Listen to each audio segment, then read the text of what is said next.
tirando o último passo que fez ali no canto, que a torcida não gostou muito, mas isso tinha a ver já com o cansaço. Mas fez uma belíssima partida.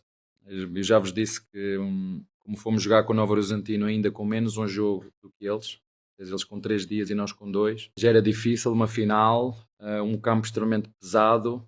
E o que eu vos quero dizer é que esse jogo nos deixou muitas marcas em vários jogadores. Ainda hoje, na segunda parte, eu estava a dizer ao GI para ele não oferecer ele a vir buscar a bola na primeira fase, que fosse para a frente e que se fosse o médio ir buscar ali na bola no lugar do lateral, ou que fosse o Alá a descer um bocadinho e ele sim ir pegar as costas do nosso adversário.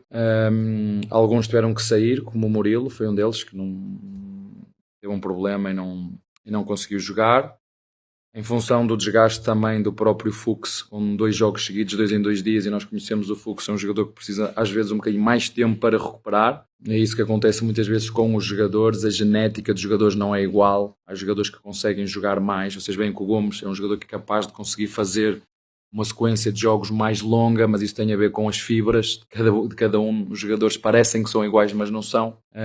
Como te disse, há uns que conseguem recuperar mais rápido, outros que demoram mais tempo a recuperar, mas o Murilo não. O Murilo ficou de fora porque realmente estava lesionado. E hoje entrou porque estava recuperado. E na minha opinião fez um jogo muito seguro, muito forte nos duelos, belíssimo jogo. O Arthur vem um bocadinho naquilo, como é que eu te vou dizer? O GFT já tinha jogado contra o Vasco, já tinha entrado. Como te disse, o jogo do Vasco também foi num campo extremamente pesado e nós pedimos muito os nossos laterais para ter jogo interior. Se os pontas vierem para dentro, os laterais têm que ser com bola, quase como pontas, vocês viram. E nós temos essa exigência dos nossos laterais. O Piquerez nós temos resguardado um pouquinho, ele tem um problema ali muscular, e nós temos que ter este cuidado que nos estou a dizer. E o Arthur vem dentro de uma linha, já está a treinar connosco, já o ano passado treinou quase a época toda connosco. Ele agora já não pode jogar na equipa B, no sub-20, como aconteceu o ano passado, mas é um jogador que tem vindo a crescer dentro.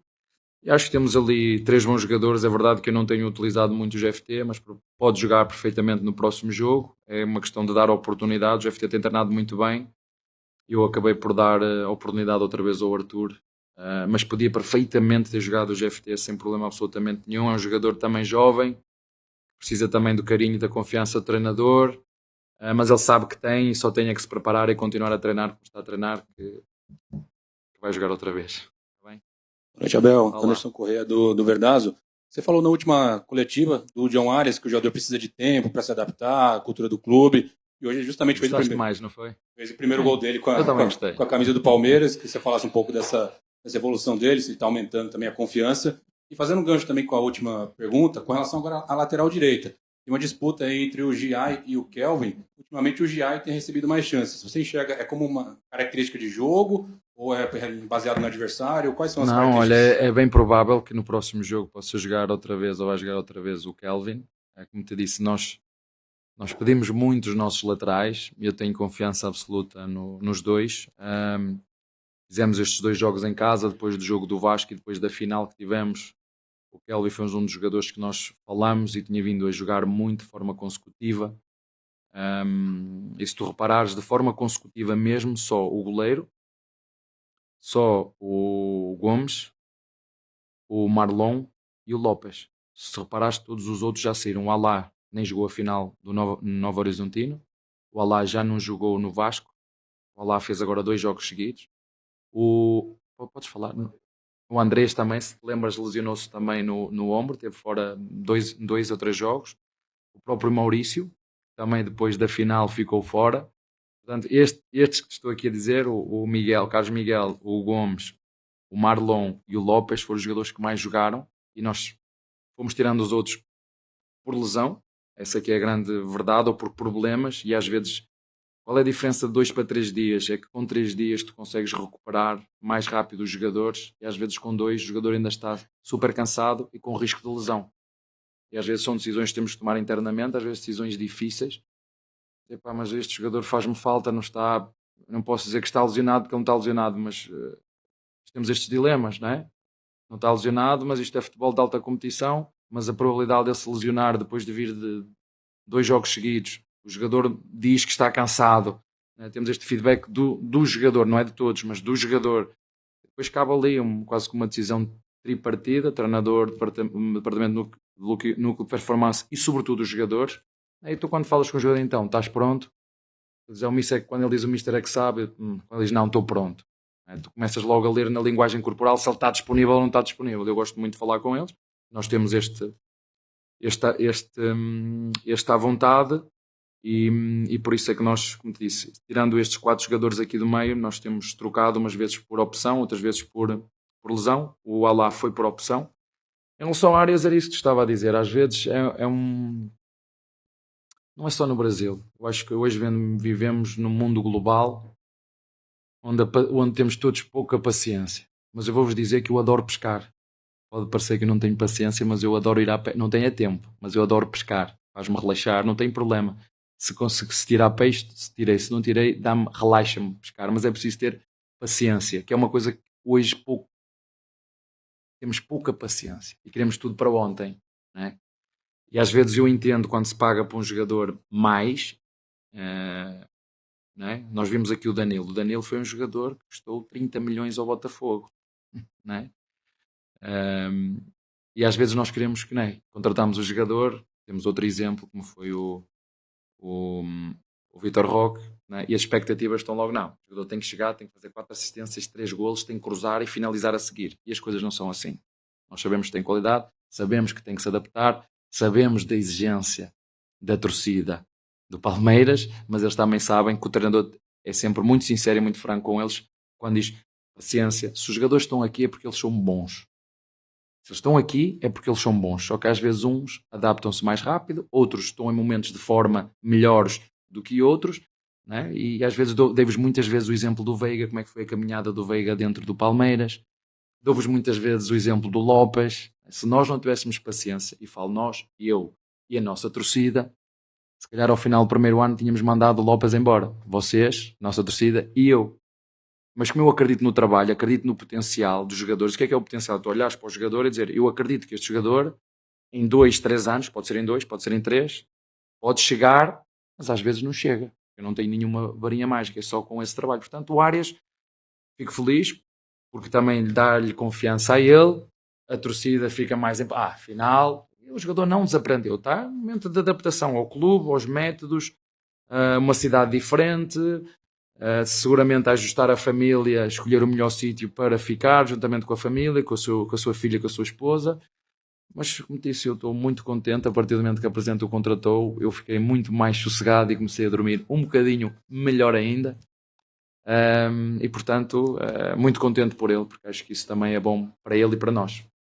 Abel, boa noite. Olá. Gustavo Soler, da TMC. Hoje um jogo especial para você, né? Mais uma marca recorde atingida. Agora o treinador com mais jogos, né, na casa do Palmeiras. E foi uma vitória que o placar poderia ter sido maior, né? Devido às chances que o Palmeiras criou e acabou desperdiçando. Mas como manter sempre alerta o jogador? Porque na reta final do jogo a gente acabou percebendo, né? Algumas finalizações para fora, a lamentação e a volta para trás acabou não acontecendo. Teve até uma que o Evangelista precisou dar um puxão no Lars, falou, garoto, perdeu o gol, mas tem que voltar para ajudar. Como que trabalhar essa situação para os jogadores se manterem ativos 100% no jogo, perdendo essas chances? Nós temos exemplos bem recentes de equipas com menos um jogador e ganharam Libertadores. Vi o Cruzeiro com o Vasco também com menos um, porque os treinadores também são bons, os treinadores também se preparam. O treinador do Botafogo, Anselmi, nunca desistiu do resultado mesmo com menos um jogador. Ficou com menos um jogador, ficou a jogar em 4-3-2, sempre a meter pressão na nossa primeira linha de pressão. É verdade que foi feliz da forma como fizeram o golo, na minha opinião. Nós tínhamos 5, 6 jogadores dentro da área e 3 deles acabaram por passar ali no meio, entraram no jogo outra vez, mas como tu disseste bem, eu concordo com a tua análise na jogada do Roque, na jogada do Maurício, na jogada do Larsson, foi aquele velocista, o Lucas, né? Eu não sabia que ele corria assim tanto. Vou-lhe dizer, no final tu consegues correr mais. Podíamos ter feito o gol aí e dar uma sossegada maior para tentar controlar melhor o jogo, mas o jogo ficou sempre aberto até ao fim e parabéns ao nosso adversário, que em momento nenhum desistiu. E eu gosto de jogar contra estas equipas que acreditam sempre que é possível, mesmo em função das adversidades, e na minha opinião o vermelho acabou por ser correto, porque a bola vai na direção do golo e o Arias ia ficar na cara do golo.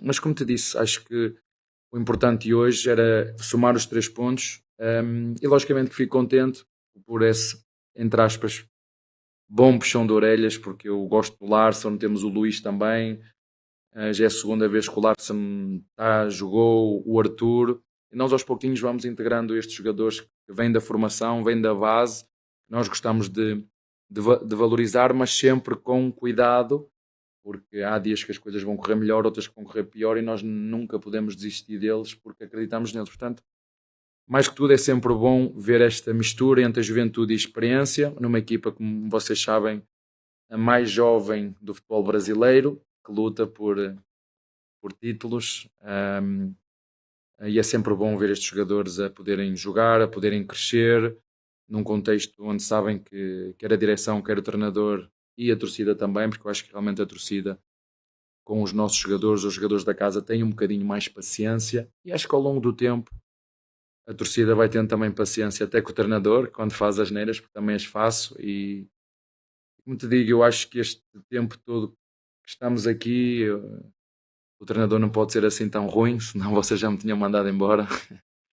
Mas eu gosto muito de estar aqui, acho que é um clube que oferece todas as condições aos seus trabalhadores, já vos falei. Logicamente que o clube é um relógio, e para um relógio funcionar precisa de uma pilha. Eu acho que o clube encontrou a pilha certa para o relógio do clube, e nós temos em quem pôr o relógio no pulso dos nossos torcedores, porque uma coisa sem a outra, né? Eu sou só um, o clube é o relógio, eu sou a pilha. Eu acho que isto funciona muito bem os dois, e depois temos um pulso, que é a nossa torcida, e acho que sinceramente temos vivido estes 5 anos e mais alguns meses, e não sei quantos jogos e não sei quantos títulos e muitas tristezas também, mas acho que há um carinho, um respeito mútuo entre nós, e de uma coisa o torcedor pode ter a certeza: desde o primeiro dia que eu aqui estiver até o último, eu tenho só na cabeça uma coisa: é ajudar e valorizar o clube e ganhar jogos. É isso que me exigem, é isso que eu exijo a mim mesmo, é isto que eu exijo aos meus jogadores, e é isso que nós vamos continuar a fazer. Abel, Rafael Oliva, Itatiaia Sport, boa noite. Você citou alguns jogadores da base e hoje foi uma noite de reencontrar outro, né, o Danilo, só que dessa vez como adversário. Eu imagino que seja um jogador que você nutre carinho por ter tido um papel fundamental na formação. Foi ele que fez o passe para o Rony. Antes que ele fez aquilo, eles estavam trocados. O Rony tinha que estar na esquerda, para vocês verem como é que é o futebol. Vou-vos contar aqui só aquele golo. Tinha que ser o passe do Danilo, mas quem tinha que cruzar aquela bola tinha que ser o Breno, e quem tinha que finalizar tinha que ser o Rony. E viram? Não foi eu, foram eles. Um veio para a direita e o outro foi para lá a fazer. O futebol é assim, eu não tenho explicação para isso, mas fico feliz de o ver outra vez. Mas desculpa interromper, só nesta parte. Eu queria entender, eu queria saber como é que foi esse seu reencontro com ele, se vocês conversaram alguma coisa. E se você imagina que esse jogador pode retornar ao Palmeiras, seja nessa temporada ou mais à frente, devido às características dele e ao jogador que ele é, que eu imagino que ele se credencia para jogar no Palmeiras novamente em algum momento, se houver um interesse. Obrigado. Olha, claro que falar dele falo com muito carinho e com muita gratidão, porque ele foi também uma cria, se chama aqui um jogador formado no Palmeiras, e quando eu cheguei ele já estava, ele, o Patrick de Paulo, o menino, e outros que me estou aqui a esquecer, e peço perdão porque não me consigo lembrar de todos. Mas como eu sou um treinador de relações, né? sou um treinador que privilegia muito a relação humana, que privilegia muito a conversa, o contacto, quando jogam, quando não jogam. Eu gosto muito de falar com os jogadores, e logicamente falar de Danilo é falar do nosso, ou do meu primeiro grande título na minha carreira como treinador, porque eu sempre, este trabalho que nós fazemos aqui com a base, o Palmeiras já tem isso na base, mas é um trabalho que eu já fazia no Sporting, é um trabalho que eu já fazia no Braga, é um trabalho que eu já fazia no PAOK, faz parte da minha metodologia de treino. Mas ver estes jogadores eu ver este jogador especificamente faz-me lembrar esse primeiro título, que quer para mim, quer para eles, foi algo... Muitas vezes nós, na nossa vida, às vezes temos dúvidas. Será que eu sou bom o suficiente naquilo que faço? Mas já bateu 2 ou 3 vezes na trave, no Braga quase que conseguia ganhar, no PAOK quase que conseguia ganhar. Mesmo não sendo clubes que, em teoria, lutam para títulos como luta o Palmeiras, que é quase como uma obrigação, entre aspas. Mas tem isso como no ADN, na história do clube. O PAOK também tem e nós não conseguimos. Conseguimos sim valorizar e vender muitos jogadores. No Braga a mesma coisa e às vezes tu próprio ficas com dúvidas. Será que eu sou bom o suficiente? Mas quando tu consegues juntar as duas coisas, um bom treinador com uma estrutura, com bons jogadores, é sempre muito mais fácil. Então quando eu me lembro do Danilo, estou-me a lembrar da primeira grande conquista aqui. Com o Danilo, com o Patrick de Paula, com o Menino. Portanto, quando os vejo é sempre um gosto de cumprimentá-los, é sempre um gosto de dar-lhe um abraço, é sempre um gosto de perguntar como é que está a família, se estás bem. E pelos vistos está muito bem, não é? Vale a pena dizer. Fez um excelente golo, fez golo no Palmeiras, foi convocado para a seleção.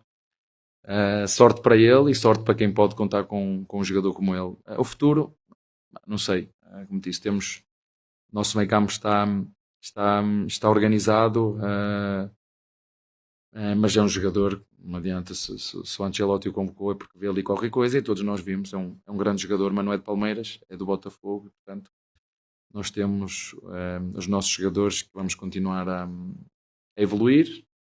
Os mais novos, o Larson, o Luís, são jogadores que podem jogar também nessa mesma posição. Temos o Miliano, que não tem jogado tanto, porque se também magoou. Foi um jogador que se magoou, começou a época também um bocadinho mais tarde, porque se lesionou o ano passado, se vocês se lembram, num dos últimos jogos no Atlético Mineiro, ficou com o calcanhar, teve muito tempo fora. Portanto, é um jogador que ainda está a sofrer um bocadinho de uma lesão da época passada. E pronto, é isso que eu tenho para te dizer desse jogador. Abel, tudo bem? Bruno Milhões, Rádio Bandeirantes. Palmeiras, nesse momento, está reassumindo a liderança do Campeonato Brasileiro e no final de semana tem um confronto direto. E para além do seu confronto direto, também um clássico.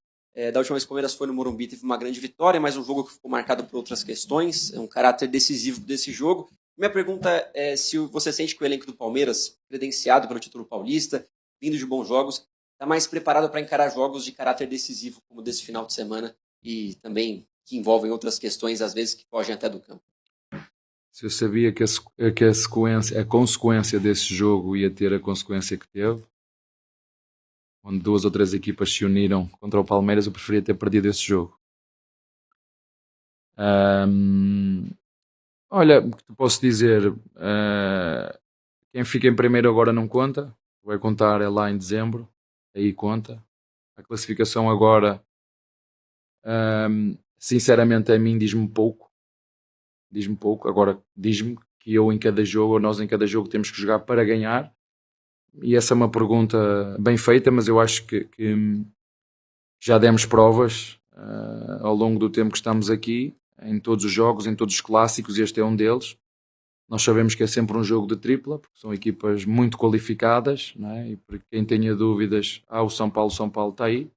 Acho que nos pontos corridos, recorde de pontos nestes últimos jogos. Portanto, eu estou sempre a dizer a mesma coisa.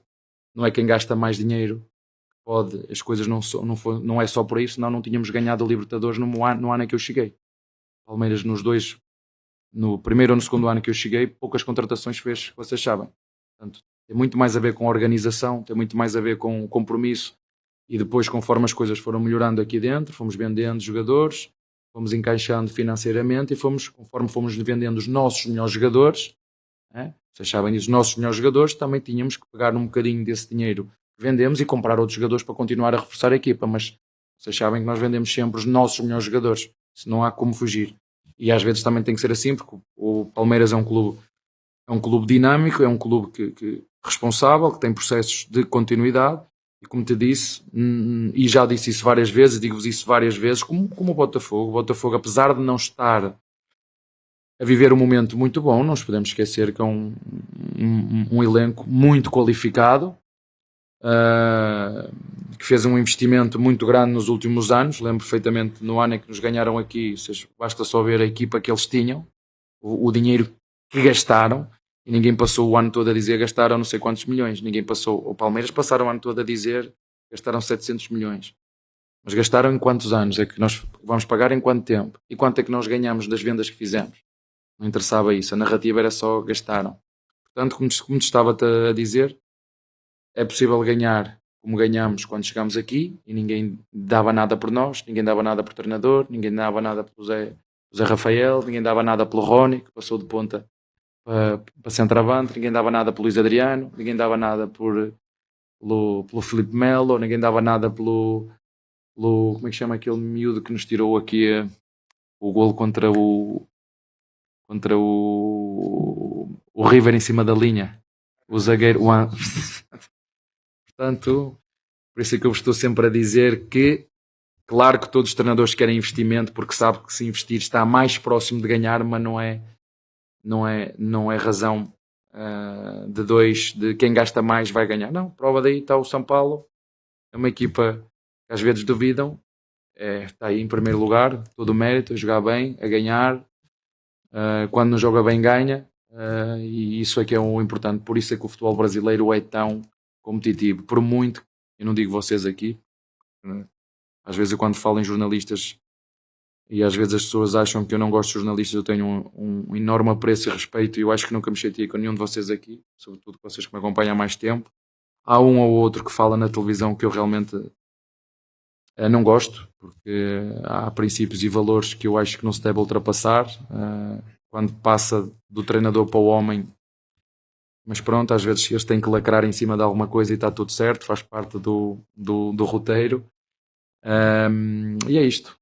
O mais importante é que temos agora estes 2 dias para recuperar, temos um grande jogo contra um São Paulo que está muito bem, uma equipa muito qualificada, já lá joguei lá inúmeras vezes, é sempre difícil lá ir jogar e por isso eu vos digo que o futebol brasileiro é tão competitivo. Mas o Palmeiras e o Flamengo e o Palmeiras, Palmeiras e o Flamengo são narrativas que se criam porque são as equipas que nos últimos anos mais têm investido, mas vocês veem um Cruzeiro a investir forte, um Cruzeiro a querer chegar, vocês veem o próprio Vasco, uma equipa que também... As equipas aqui são muito qualificadas, e isto é a minha opinião. E por isso eu digo, não é quem gasta mais que vai ganhar. Eu desde que estou aqui, o Palmeiras já ganhou, o Flamengo já ganhou, o Atlético Mineiro já ganhou, o Botafogo já ganhou. Vocês isto não vêm em lado nenhum. A França ganha sempre o mesmo. Em Espanha, ou ganha um ou ganha outro. E de vez em quando, 10 em 10 anos, vai o Atlético Madrid se mete lá no meio. Aqui basta fazer as contas quantos campeões já houve ao longo destes anos. Isso quer dizer muita coisa. As pessoas podem gostar mais ou menos da intensidade do futebol que se joga aqui. Agora, em termos de competitividade, isso eu não tenho dúvidas, para mim, está ao nível da Premier League ou mais, porque tem 6 ou 7 equipas que todos os anos podem ser campeãs. Não tem como. E, já para não falar na quantidade de competições que temos e às vezes o momento da forma de cada uma. Não é? Portanto, será mais um clássico, mais um grande jogo e que iremos fazer como sempre, prepará-lo bem para jogar para ganhar do primeiro ao último segundo. Obrigado, Abel. Tá bem?